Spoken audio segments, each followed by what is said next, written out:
సర్వ సమృద్ధి గలవారై ఉత్తమమైన ప్రతి కార్యము చేయుటకు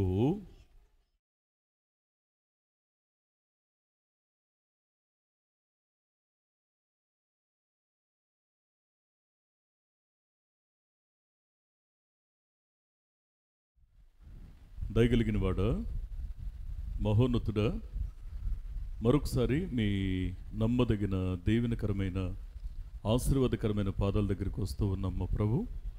అయ్యా, మీరే కృప చూపించండి, కనికరించండి, తోడుగా ఉండి నడిపించమని మీ పాదాలు పట్టుకుంటూ ఉన్నాం. ఇదిగోనైనా మరి కొద్ది మాటలు మేము ధ్యానించబోతూ ఉండగా వినగలిగే చెవులను, గ్రహించే మనస్సును మాకు దయచేయండి.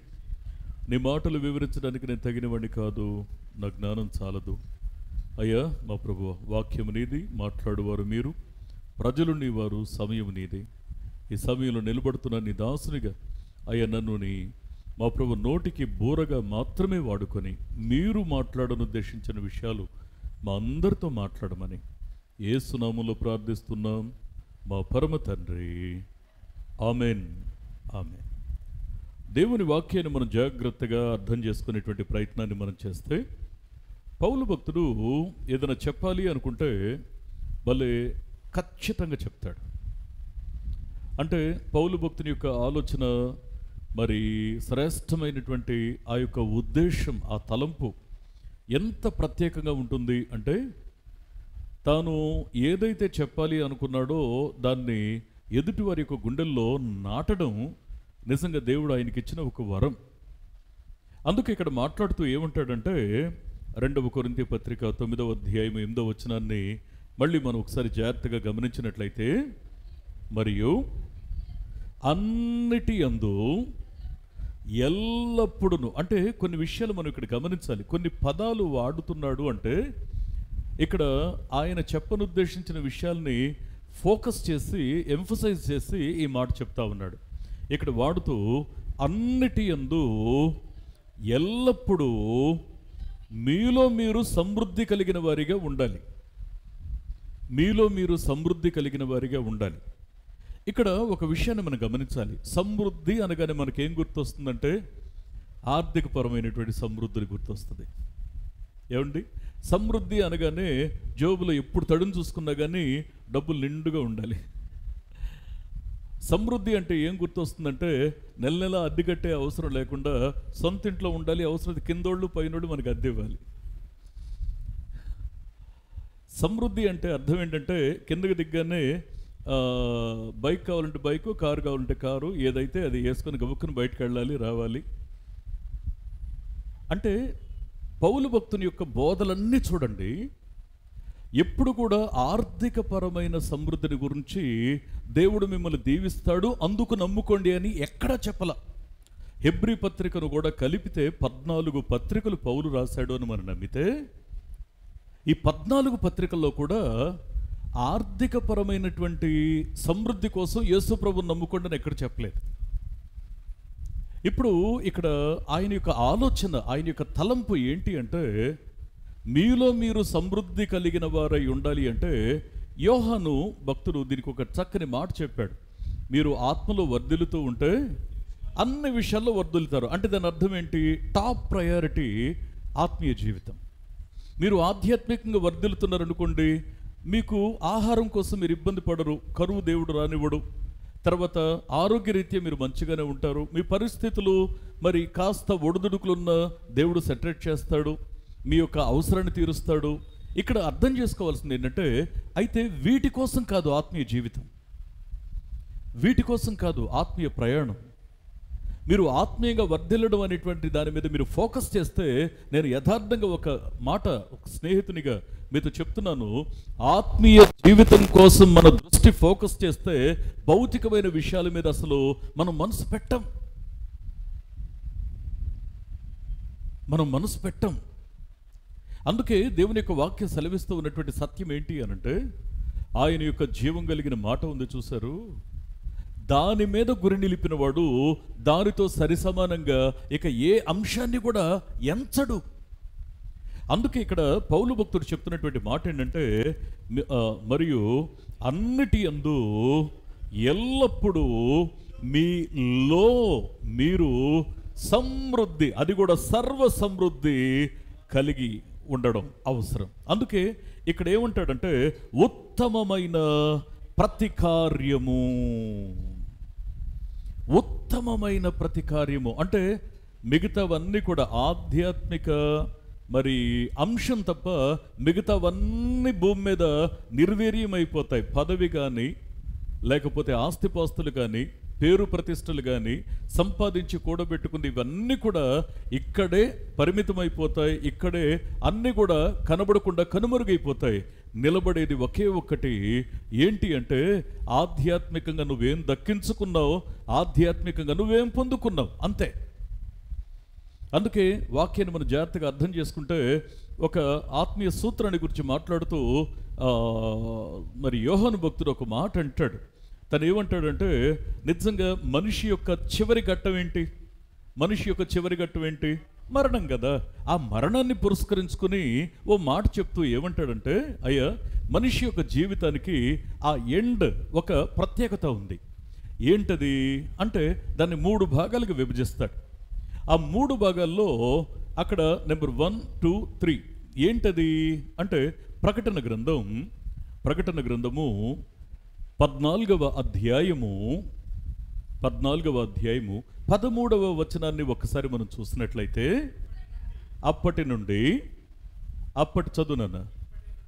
ఇప్పటి నుండి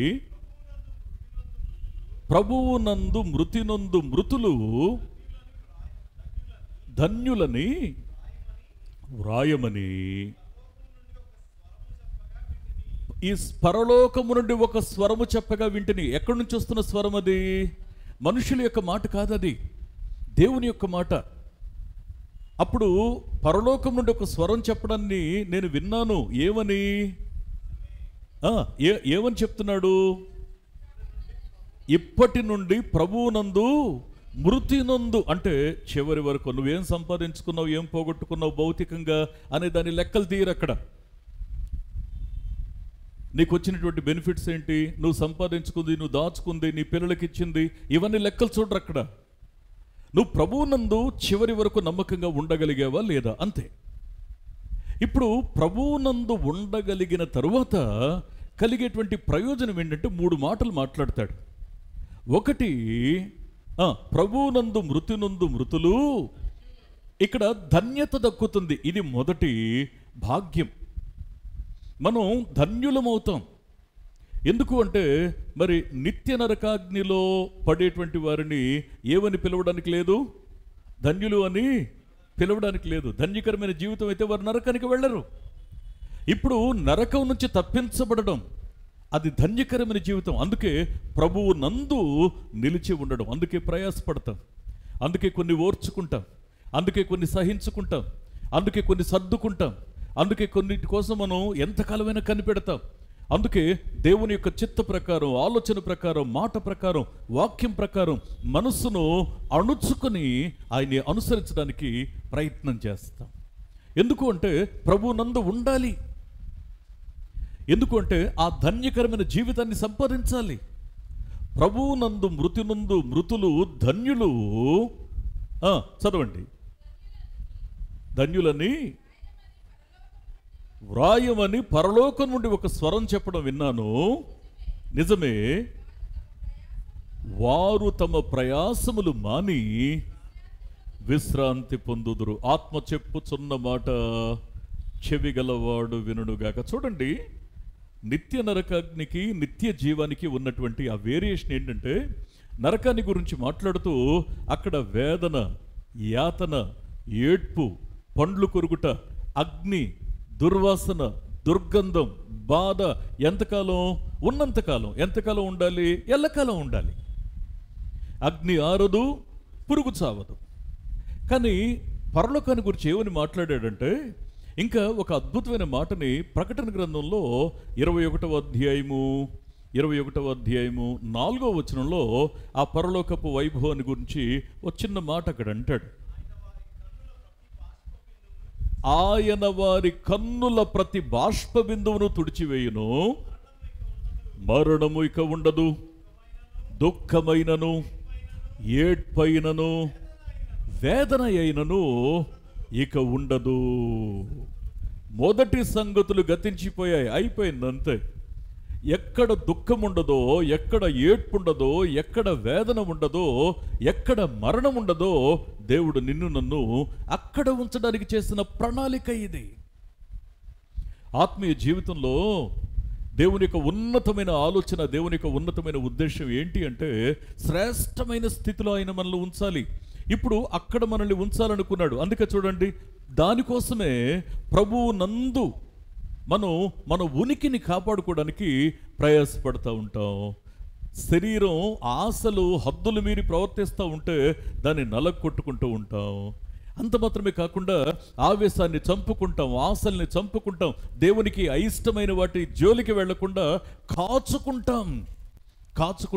ఎందుకు అంటే ప్రభువులో మన ఉనికిని కాపాడుకోవడానికి. ఇప్పుడు ప్రభువులో మన ఉనికిని కాపాడుకోవడం ద్వారా ఒకటి ధన్యులమయ్యాం, రెండవది విశ్రాంతిని పొందుతున్నాం. అంటే ఏదైతే నరకంలో ఉండదో ఇప్పుడు పరలోకానికి చేరడం ద్వారా మనం నెమ్మది పొందుతున్నాం. అక్కడ మరణం లేదు, కన్నీరు లేదు, వేదన లేదు, బాధ లేదు, ఇప్పుడు నెమ్మది పొందుతున్నాం. మూడో విషయం అక్కడ మాట్లాడుతూ ఏమంటాడంటే ఈ ప్రకటన 14:13లో మూడో విషయం ఏమంటాడంటే వారి క్రియలు వారి వెంట వెళతాయి. ఈ మాటని కాస్త అండర్లైన్ చేసుకోండి. వారి క్రియలు వారి వెంట వెళ్తాయి. మనకు ఒక నమ్మకం ఏంటో తెలుసా అండి? లోకానుసారంగా ఇష్టానుసారంగా నచ్చినట్టు బ్రతికేవారు ఒక విషయాన్ని మర్చిపోతారు, వారి క్రియలు వారి వెంట వెళతాయని. ఇప్పుడు దైవ భయం కలిగిన వారు, వాక్యాన్ని అంగీకరించిన వారు ఖచ్చితంగా ఏమి నమ్ముతారంటే దైవ భయం కలిగిన వారు, దేవుణ్ణి వెంబడించేవారు తమ క్రియలు దేవుడు చూస్తాడని, వారి వెంట క్రియలు వస్తాయని ఇక్కడ నమ్ముతారు. అందుకే చూడండి, హిజ్కియా తన యొక్క జీవితంలో ఏమన్నాడంటే ఒకసారి నన్ను జ్ఞాపకం చేసుకో, నేను నీ సన్నిధిలో ఎలా నడిచానో కృపతో జ్ఞాపకం చేసుకో. అంటే మనం నడిచిన నడత, మాట్లాడిన మాట, మన యొక్క మనసులో ఉన్నటువంటి ఆలోచనలు ఇవి మన దేవునికి తెలుసు. అందుకే ఇక్కడ పౌలు భక్తుడు మాట్లాడుతూ ఏమంటాడంటే ఉత్తమమైన ప్రతి కార్యము. అంటే ఏంటి ఉత్తమమైంది అంటే భూమి మీద మీరు నాయకులు కావాలని, అధికారులు కావాలని, ప్రయోజకులు కావాలని, లేకపోతే ప్రయోజకులు ఇన్ ద సెన్స్ భౌతికమైన ప్రయోజనం, మీరు గొప్పవారు, పేరు ప్రతిష్టలు సంపాదించుకోవాలని, ఇది కాదు అక్కడ. ఇది ఆధ్యాత్మికంగా ఇక్కడ భక్తుడు చెప్తున్నటువంటి మాట ఉత్తమమైంది. అంటే దీన్ని మించిన దేవునిలో మన ఉనికిని కాపాడుకోవడం, ఆఖరి క్షణం దాకా కూడాను దేవునిలో మన ఉనికిని కాపాడుకునే ఈ ప్రయత్నం కంటే ఉత్తమమైంది మరొకటి లేదు. అందుకే ఇక్కడ మాట్లాడుతూ మరి చదవండి దాని కంటిన్యూషన్. 2 కొరింథీ పత్రిక 9వ అధ్యాయం 8వ వచనం. ఉత్తమమైన ప్రతి కార్యము చేయుటకు దేవుడు మీ ఎడల సమస్త విధములైన కృపను విస్తరింపచేయగలడు. ఆత్మ చెప్పుచున్న మాట చెవిగలవాడు వినుగాక. అందుకే ఇక్కడ ఈ యొక్క ఆత్మీయ ప్రయాణంలో దేవుడు కొన్నిసార్లు మనం బలహీనంగా ఉన్నాం అనుకోండి, ఆయన పాదాల దగ్గరికి వెళ్ళి ప్రార్థన చేస్తాం, ప్రభువా నా వల్ల కావడం లేదు నాయన, కొన్నిసార్లు నేను నిలబడలేకపోతున్నాను, కొన్నిసార్లు నీ సన్నిధిలో నేను నా ఉనికిని కాపాడుకోవడానికి చాలా కష్టపడాల్సి వస్తూ ఉంది, కొన్ని విషయాలు నా వల్ల కావడం లేదని మనం ప్రార్థిస్తే కనికరం కలిగిన దేవుడు మన పట్ల జాలిపడి ఆయన ఏం చేస్తాడంటే ఆయన మన ఎడల తన కృపను చూపుతాడు. పడిన స్థితి నుంచి మరి పతనమయ్యే స్థితికి పోనివ్వకుండా అడ్డుకట్ట వేసి తిరిగి ఆయన గుండెలకు మనల్ని హత్తుకుంటాడు.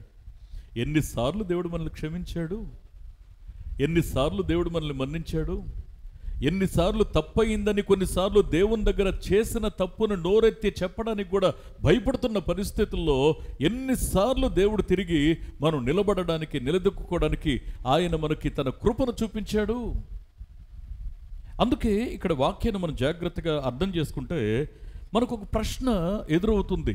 దేవా, నేను మరి ఇలా చేశాను కదా, నేను ఇలా ప్రవర్తించాను కదా, నా పరిస్థితి ఇంత పతనావస్థలో ఉంది కదా, ఈ పరిస్థితిలో అసలు నువ్వు నన్ను ఎట్లా క్షమించగలిగావు?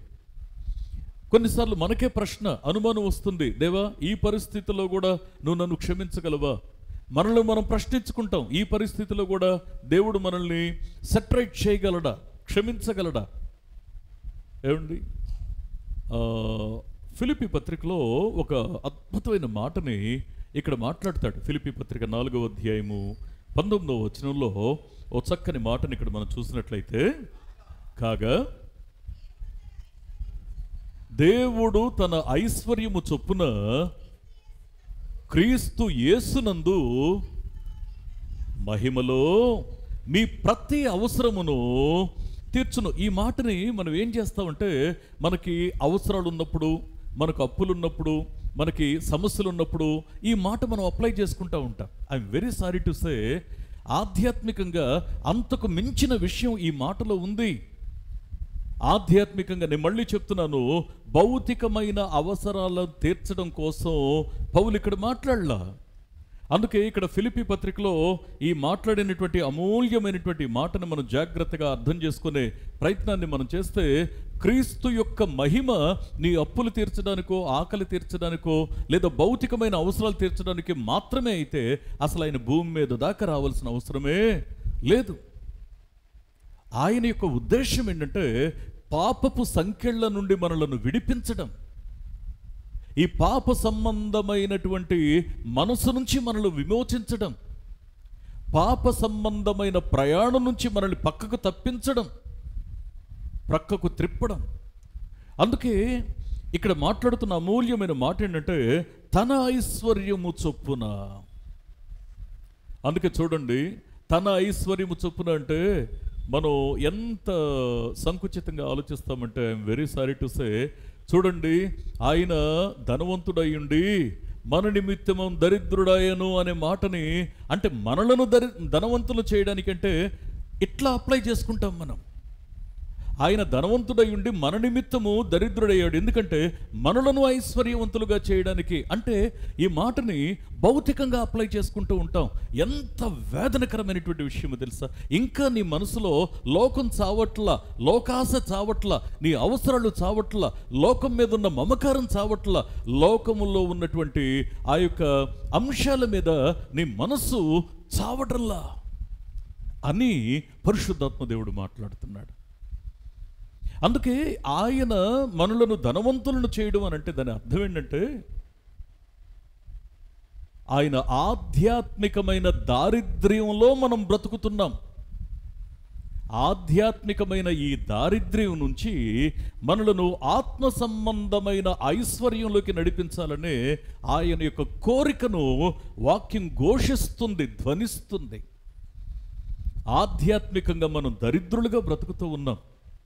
దేవునితో స్నేహం లేదు, దేవునితో సంబంధం లేదు, దేవుని మాటలు మనసులో లేవు, దేవుని వాక్యానుసారంగా బ్రతకాలని పట్టుదల, ఆ యొక్క మరి ఆశ, ఇవి మన జీవితంలో కనిపించటంలా. ఎలా ఉన్నామంటే అల్పమైన వాటి కోసం తెగ పరుగులు తీసేస్తా ఉన్నాం. అందుకే వాక్యం సెలవిస్తున్న సత్యం ఏంటి అంటే, అయ్యా సూత్రం ఒకటి ఉంది, సత్యం ఒకటి ఉంది. ఏంటి అంటే, ఆధ్యాత్మికంగా మిమ్మల్ని ఐశ్వర్యవంతులను చేయాలనుకుంటున్న ఆ దేవుని ఉద్దేశాన్ని మీరు అర్థం చేసుకుంటే క్రీస్తులో మీ ఉనికిని కాపాడుకునే ప్రయత్నాన్ని మీరు చేస్తారు. చాలా సున్నితంగా. ఇప్పుడు బడికి వెళ్ళాలి అనుకున్న ఒక పిల్లాడిని ఉదయాన్నే లేపడం చాలా సులభమే, రెడీ చేయడం కూడా సులభమే. వాడిని స్కూల్ ఆటోలోనో, బస్సులోనో, రిక్షాలోనో ఎక్కించడం అనేది చాలా సులభమే, లేదా స్కూల్ దగ్గర తీసుకెళ్ళి డ్రాప్ చేయడం కూడా చాలా సులభమే. స్కూల్కి ఎట్లయినా డుమ్మా కొట్టాలి, నేను ఎట్టి పరిస్థితుల్లో వెళ్ళకూడదు అనుకున్న వాడిని మీరు స్కూల్కి పంపించాలంటే ఈ ప్రతిదీ కూడా పెద్ద టాస్కే. అవునంటారా కాదంటారా? ప్రతిదీ నిద్ర, వాడు మెలకు వచ్చినా సరే గట్టిగా కళ్ళు మూసుకొని పడుకుంటాడు. కారణం ఏంటంటే, నచ్చని విషయాన్ని చేయాల్సి వస్తే కొన్నిసార్లు ఆ పిల్లలు ఎలా ప్రవర్తిస్తున్నారో మీకు తెలుసా? కొన్నిసార్లు మనం కూడా పిడివాదంతోనే ఉంటూ ఉన్నాం. నన్ను క్షమించండి మాట అంటున్నందుకు. కొన్నిసార్లు దేవుని యొక్క చిత్తానికి అనువుగా ఎందుకు నడవలేకపోతున్నామంటే, అలా నడవాలనే సంకల్పం మన గుండెలో కలగడంలా. ఆ సంకల్పం నీ గుండెల్లో నిజంగా ఉంటే నిన్ను ఆత్మీయంగా తట్టి లేపడానికి ఎక్కువసేపు పట్టదు. దేవుడు నిన్ను తాకగానే, ఆయన మాట జ్ఞాపకం చేయగానే నువ్వు స్పందిస్తావు. అందుకే దేవుని యొక్క వాక్యాన్ని మనం జాగ్రత్తగా అర్థం చేసుకునేటువంటి ప్రయత్నాన్ని మనం చేస్తే ఇక్కడ మాట్లాడుతూ అంటాడు, కాగా తన ఐశ్వర్యము చొప్పున మీ ప్రతి అవసరాన్ని కూడా ఆయన తీరుస్తాడు. ఎలా? క్రీస్తు మహిమలో. నువ్వు చల్లారిన స్థితిలో ఉన్నావా? కన్నీరు విడిచి ప్రార్థన చేయి. క్రీస్తు మహిమలో నీ అవసరాన్ని తీరుస్తాడు. తిరిగి ప్రార్థన ఆ ఉజ్జీవాన్ని నీ గుండెల్లో కలిగిస్తాడు. ఒకవేళ దేవుని వాక్యానికి లోబడలేకుండా బ్రతుకుతున్నావా? తిరిగి నీ గుండెల్లో వాక్యం ఫలించేలా దేవుడు చేస్తాడు. నువ్వు రోధించి చూడు, కన్నీరు విడిచి చూడు, ఆయన్ని హత్తుకొని చూడు, ఆయనకి నీ గుండెల్లో అవకాశం ఇచ్చి చూడు. అందుకే దేవుని యొక్క వాక్యం ఏం చెప్తా ఉందంటే, ఏమంటే మీరు కష్టపడకపోయినా, అడిగినా అడగకపోయినా దేవుడు ఏ రోజైనా నిన్ను పస్తు పెట్టాడా? పచ్చడితోనన్నా తిన్నావు కానీ పస్తు ఎప్పుడైనా పనుకున్నావా?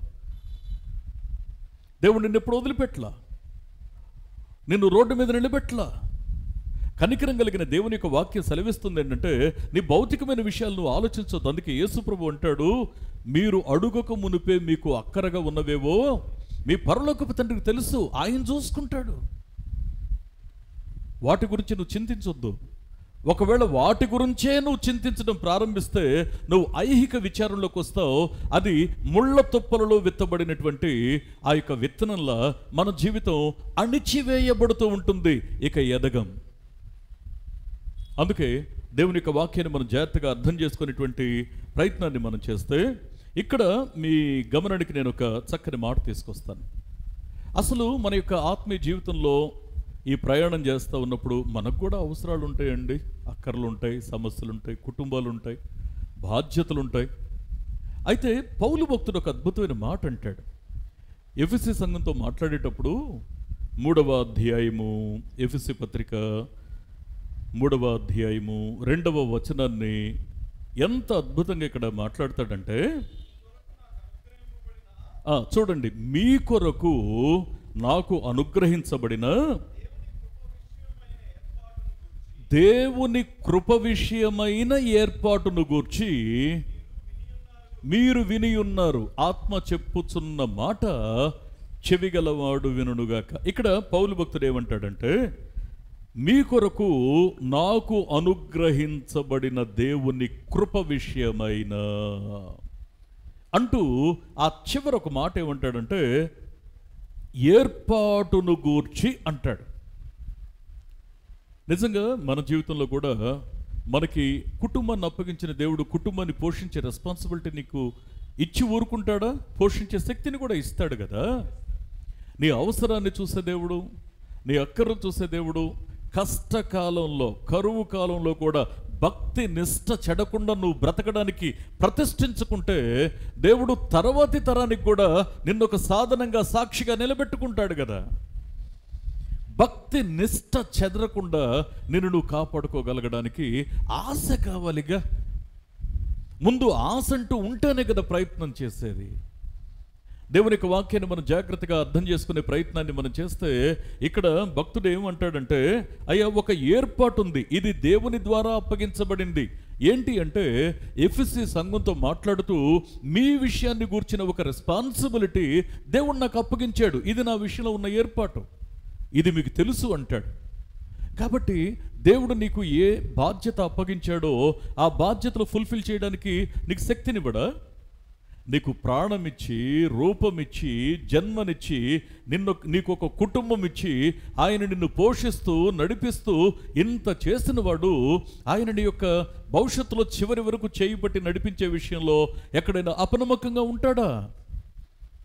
నీకు కష్టం వస్తే అడుగు దేవుణ్ణి, నీకు కష్టం వస్తే కన్నీరు కార్చు దేవుని దగ్గర, నీకు భయం వేస్తే ఆధారపడు దేవుని మీద.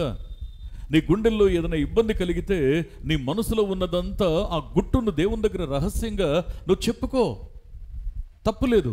కానీ దేవుని సన్నిధిలో నీకొచ్చిన కష్టాన్ని బట్టి నువ్వు ఆత్మీయంగా వెనకడుగు వేయొద్దు. అందుకే ఆయనను వెంబడించుటలో వెనుతీయక అనే ఓ పదం ఉంది, చూస్తారు. ఇది మన యొక్క ఆత్మీయ ప్రయాణానికి ఒక ముఖ్య సూత్రం కావాలి. ఆయనను వెంబడించటంలో వెనుతీయక, అదే ఆయన్ని హత్తుకొని ప్రయాణం చేయాలి. ఈ మాటని మనం 2వ రాజుల గ్రంథం 18వ అధ్యాయము 6వ వచనంలో అక్కడ మనం చూస్తాం. ఆయన్ని వెంబడించే విషయంలో వెనకడుగు వేయకుండా ఉండడం ఈ ఆత్మీయ ప్రయాణంలో అత్యంత కీలకమైన విషయం. ప్రియ స్నేహితులారా, దేవుని వాక్యాన్ని మనం జాగ్రత్తగా అర్థం చేసుకునేటువంటి ప్రయత్నాన్ని మనం చేస్తే ఒక చక్కని మాట మీ గమనానికి నేను తీసుకొస్తానండి. కీర్తనల గ్రంథంలో ఓ అద్భుతమైన మాట ఇలా ఉంది. 84వ కీర్తన 11వ వచనంలో ఇలా అంటాడు, దేవుడైన యెహోవా సూర్యుడును కేడెమునై ఉన్నాడు, యెహోవా కృపయు ఘనతయు అనుగ్రహించును, యథార్థముగా ప్రవర్తించు వారికి ఆయన ఏ మేలు చేయకమానడు. ఆత్మ చెప్పుచున్న మాట చెవిగలవాడు వినుడుగాక.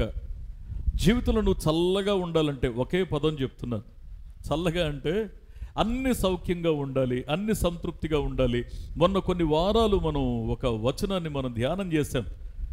దేవుణ్ణి ప్రేమించు వారికి సమస్తము సమకూడి జరగడం అంటే ఏంటో మనం దాదాపు ఒక 5-6 వారాలు ఏమో నేర్చుకున్నాం. మనం ఇక్కడ మాట్లాడుతున్న మాట యథార్థముగా ప్రవర్తించు వారికి ఏ మేలు అసలు చెయ్యక మానడు.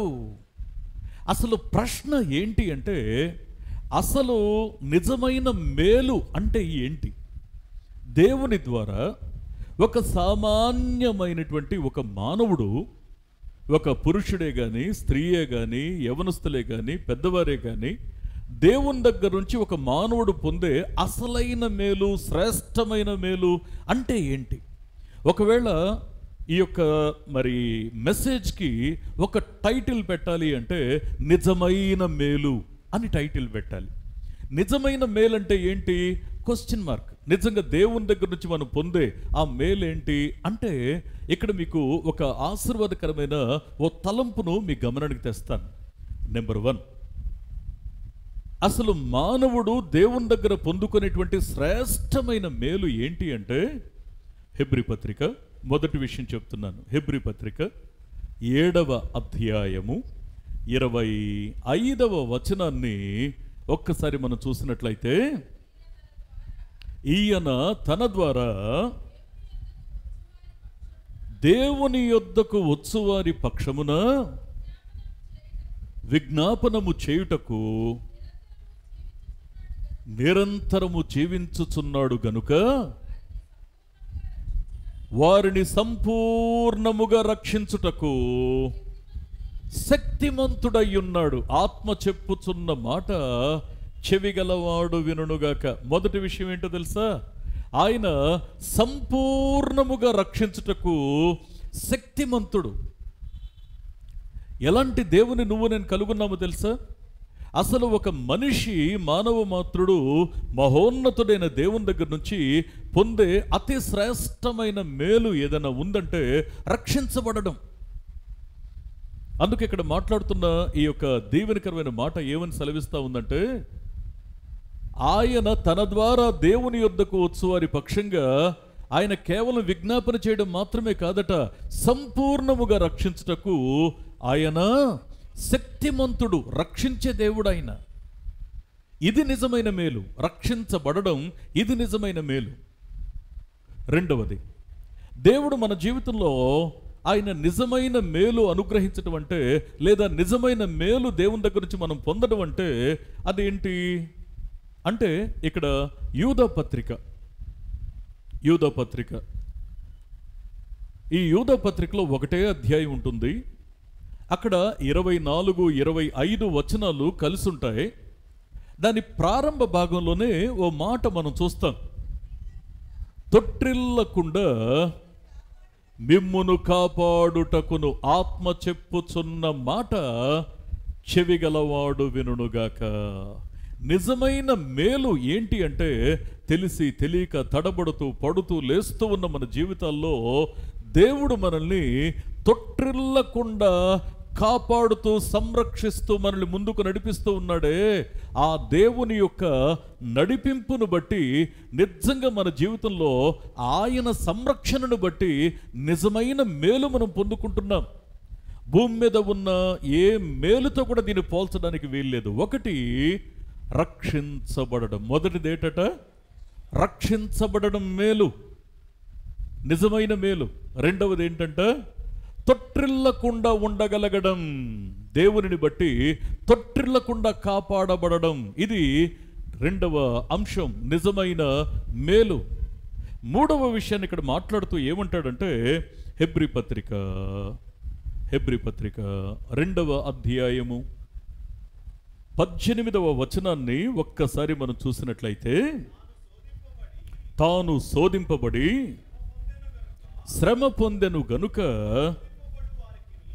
శోధింపబడు వారికిని సహాయము చేయగలిగిన వాడై ఉన్నాడు. ఆత్మ చెప్పుచున్న మాట చెవిగలవాడు వినుడుగాక. కొన్నిసార్లు సందిగ్ధంలో ఉంటామండి.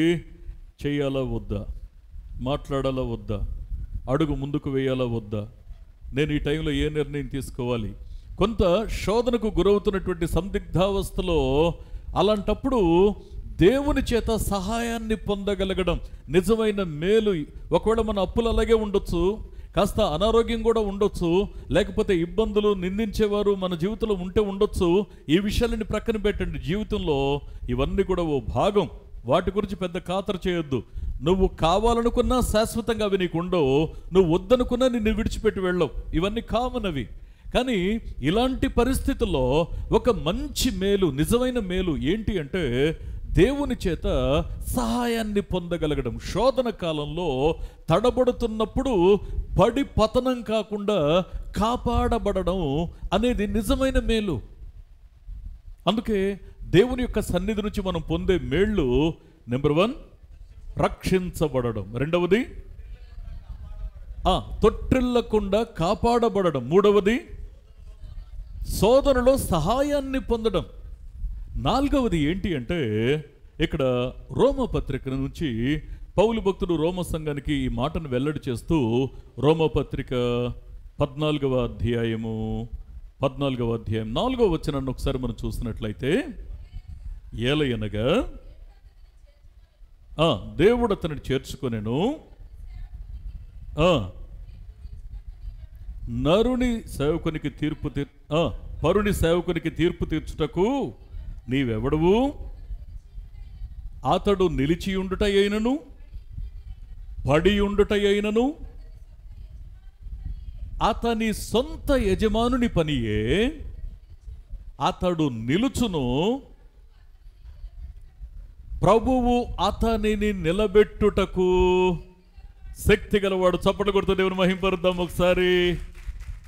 బలహీనమైన మనం ఇంత దూరం ప్రయాణం చేస్తామంటే దేవుని కృపకాక ఇంకోటేముంది చెప్పండి? మాట మీద నిలబడలేం,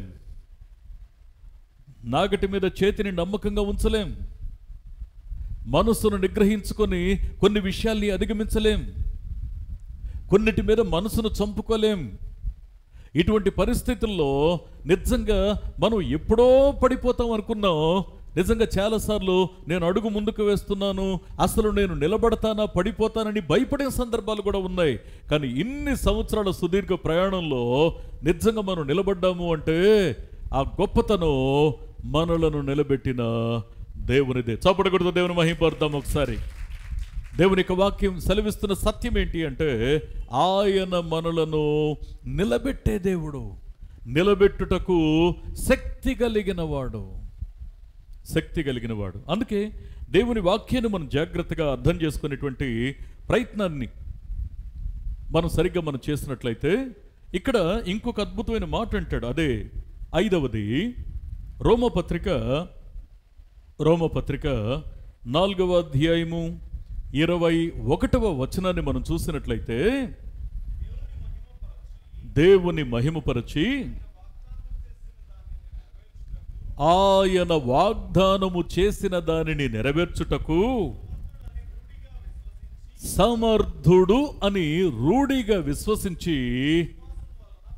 విశ్వాసము వలన బలము నొందెను. అబ్రహామును గూర్చి ఇక్కడ పౌలు భక్తుడు రాస్తున్న మాటలో ఒక కీలకమైన పదం ఏంటి అంటే, వాగ్దానం చేసిన దానిని నెరవేర్చుటకు సమర్థుడు. నిజమైన మేలు అంటే అర్థం ఏంటంటే, దేవుని యొద్ద నుండి ఆయన పాదాల దగ్గర పెనుగులాడి ఉపవసించి కన్నీరు విడిచి ప్రార్థించి ఒక్క వాగ్దానాన్ని పొందుకోవడం.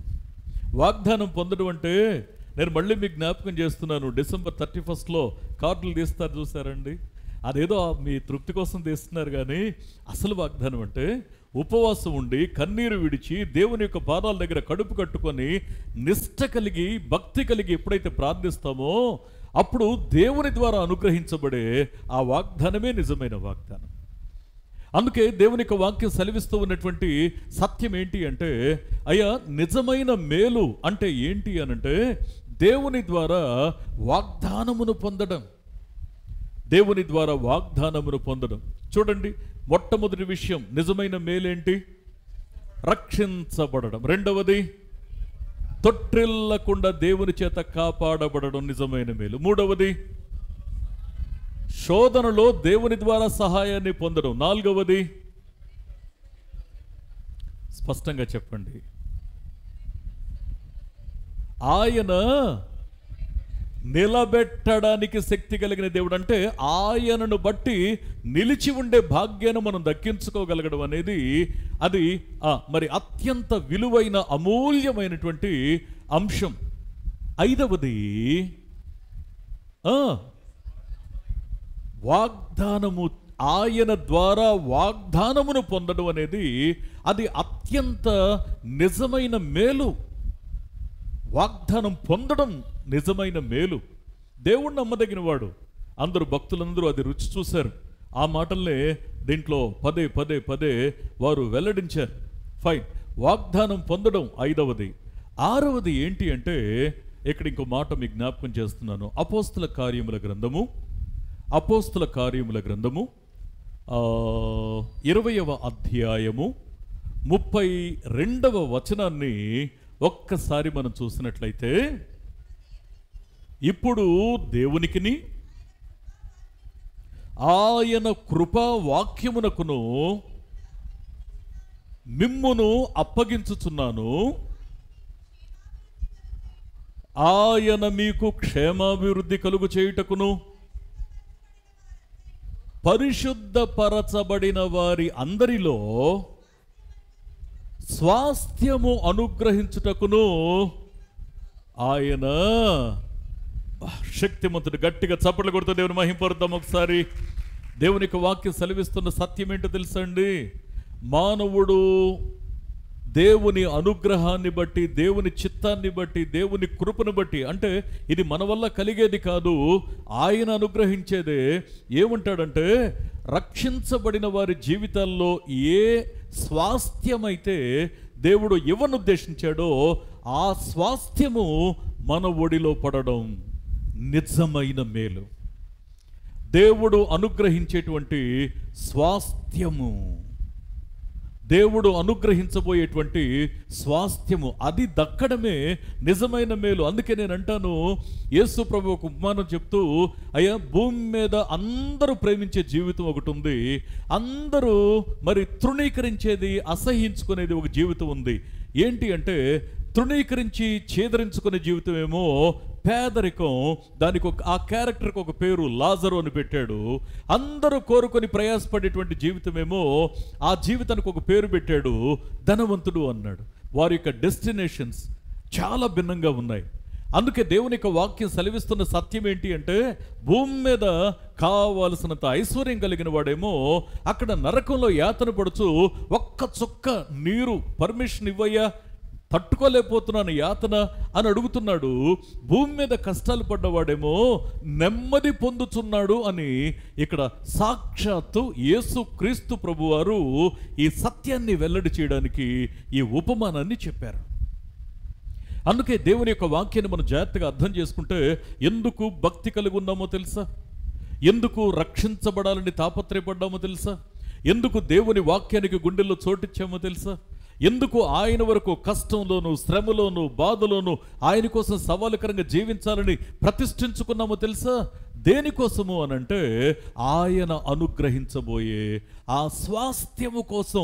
దానికోసమే విశ్వాసం, దానికోసమే భక్తి, దానికోసమే నిష్ఠ, దానికోసమే పరిశుద్ధత, దానికోసమే నలగొట్టుకోవడం, దానికోసమే ఈ యొక్క క్రైస్తవ జీవితం యొక్క ముఖ్య ఉద్దేశం. ఆ స్వాస్థ్యము కోసమే. దాన్ని మించిన మేలు మరొకటి లేదు.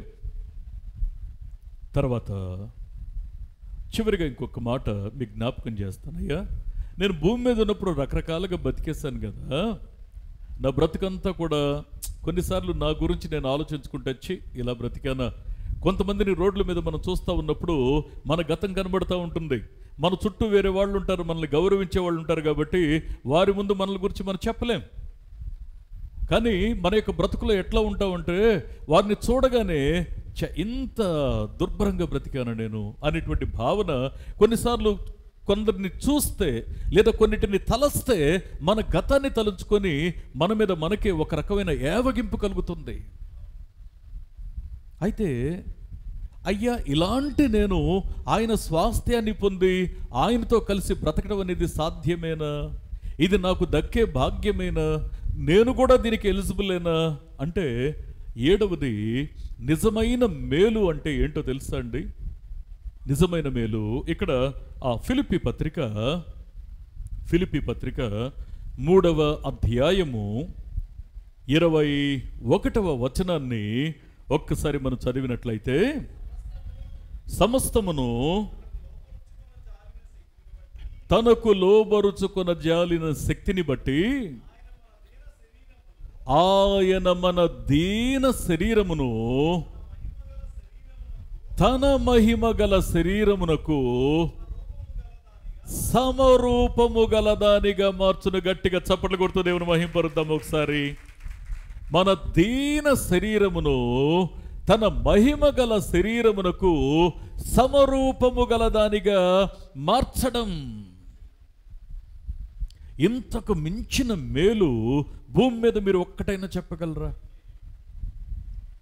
అందుకే అసలు భూమి మీద మనం బ్రతుకుతున్నప్పుడు ఆయన కృప యొక్క ఉద్దేశాన్ని అర్థం చేసుకోవాలి. ఎందుకు భూమి మీద బ్రతుకుతున్నా? చిన్న కష్టం వస్తే తట్టుకో, చిన్న కష్టం వస్తే వెనక్కి వెళ్ళిపోతావు. దేవుడు నాకేం చేశాడంటావు. ఏదైనా ఒడిదుడుకులు వస్తే నువ్వు మాత్రం ఎన్నోసార్లు మాట తప్పొచ్చు. ఎన్నోసార్లు మనం మాటికి మొండికి వేస్తాం, మారాన్ చేస్తాం. ఎన్నోసార్లు దేవుని మనసు నొప్పిస్తాం. కానీ ఆయన క్షమించి మళ్ళీ మనల్ని చేయిపట్టి మనల్ని ముందుకు తీసుకెళ్తూ ఉంటే అది నిర్బంధంగా, ఇబ్బందిగా కూడా కొన్నిసార్లు భావిస్తూ ఉంటాం. కొన్నిసార్లు నిన్ను ప్రేమించే దేవుని మీద సణుగుతూ ఉంటాం. కానీ దేవుని యొక్క ఉద్దేశం ఏంటో తెలుసా? ఆయన చెయ్యనుద్దేశించినటువంటి మేలు ఏంటి అంటే, నేను మళ్ళీ ఈ మాట మీ గమనానికి తీసుకొస్తున్నాను. ఆయన మన బ్రతుకుల్లో మనకు ఇవ్వనుద్దేశించిన శ్రేష్టమైన వెలకట్టలేని మేలు అంటే ఆ స్వాస్థ్యమును మనకివ్వాలి అనుకున్నాడు. ఆ స్వాస్థ్యం దక్కించుకోవడానికి మన దీన శరీరాన్ని తన మహిమ గల శరీరానికి సమరూపము గలదానిగా ఆయన చేయడం. ప్రియ స్నేహితులారా, అందుకే దేవుని యొక్క వాక్యాన్ని మనం అర్థం చేసుకుంటే, నేనెందుకు క్రీస్తుని వెంబడిస్తున్నానో నాకు స్పష్టత ఉండాలి. నువ్వెందుకు క్రీస్తుని వెంబడిస్తున్నావు అంటే చెప్పడానికి నీ దగ్గర జవాబు ఉండాలి. అందుకే దేవుని యొక్క వాక్యాన్ని మనం జాగ్రత్తగా అర్థం చేసుకునే ప్రయత్నాన్ని మనం చేస్తే, మూలవాక్యంలో ఇక్కడ పౌలు భక్తుడు 2వ కొరింథీ పత్రిక 9వ అధ్యాయము 8వ వచనంలో ఇక్కడ ఏమన్నాడంటే, అన్నిటి యందు ఎల్లప్పుడూ మీలో మీరు సర్వ సమృద్ధి కలిగి ఉండేటట్లు ఉత్తమమైంది ప్రతి కార్యము చేయుటకు దేవుడు మీ ఎడల సమస్త విధములైన కృపను విస్తరింప చేయడంలో గల ఉద్దేశం ఏంటి అంటే, ఆయన అనుగ్రహించే స్వాస్థ్యాన్ని గురి తప్పకుండా నువ్వు పొందాలి. ఆయన యొక్క శరీరానికి సమరూపం కలిగిన దానిగా మన దీన శరీరము అది రూపాంతరపరచబడాలి. దేవునితో కలిసి యుగ యుగాలు నువ్వు నేను బ్రతకాలి. అందుకే భూమి మీద బ్రతుకుతున్నప్పుడు ఒక లక్ష్యం కోసం బ్రతుకుదాం, ఒక లక్ష్యం కలిగి బ్రతుకుదాం. దేవుని ఉద్దేశానికి తగినట్లుగా జీవించడానికి మన యొక్క జీవితంలో ఒక సమర్పణ కలిగిన వారిగా ఏ శ్రేష్టమైన మేలు కోసం బ్రతకాలో, ఏ శ్రేష్టమైన మేలు కోసం బ్రతుకుతున్నామో దాన్ని అర్థం చేసుకుని గ్రహించి గురి కలిగి బ్రతకడానికి ప్రభు ఈరోజు రాత్రి మనతో మాట్లాడుతున్నాడు. ఒక్కసారి దేవునితో మనం కృతజ్ఞత కలిగిన మనసారా ఒక మాట చెప్దామా? దేవ, గమ్యం వరకు నేను నమ్మకంగా ప్రయాణం చేయడానికి నాకు సహాయం చేయి. గమ్యం దాకా నీ ఉద్దేశానికి తగినట్లుగా నేను బ్రతకడానికి నాకు సహాయం చేయని కన్నీటితో మనం ప్రార్థన చేద్దామా? ఒక్కసారి మనం ప్రార్థన చేసుకుందాం.